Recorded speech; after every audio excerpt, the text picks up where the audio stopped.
తీసుకుని ఇంద్రానగర్లో పెద్ద మనిషి తరహాలో ఉన్న స్వామిగౌడ్ గారిని కలిసి విషయం చెప్పాడు. ఆయన డ్రైవర్ యూనియన్ ఆఫీస్ కింద ఒక పోర్షన్ ఖాళీ ఉంటే దాన్ని 5,000 రూపాయలకు రెంట్కి ఇప్పించి ఇన్స్టిట్యూట్ పెట్టుకోమన్నారు. దాంతో రాకేష్ మాస్టర్ అక్కడ ఒక ఇన్స్టిట్యూట్ పెట్టారు. ఇన్స్టిట్యూట్ పెట్టిన కొద్ది కాలానికే చాలా మంది స్టూడెంట్స్ చేరిపోయారు. దాంతో ఆర్థికంగా నిలదొక్కునే అవకాశం దొరికింది. తన ప్రతిభ గురించి చాలా మందికి తెలిసింది.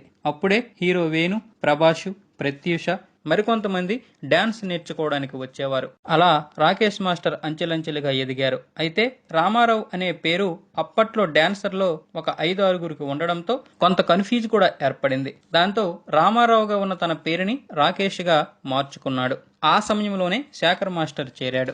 రాకేష్ మాస్టర్ దగ్గర డాన్స్ నేర్చుకున్న వాళ్ళలో మొదటగా వేణు గారికి 1998లో స్వయంవరం అనే సినిమా అవకాశం వచ్చింది. అది 99లో విడుదలై హిట్ అవడంతో వెంటనే చిరునవ్వు అనే మరో సినిమా వచ్చింది.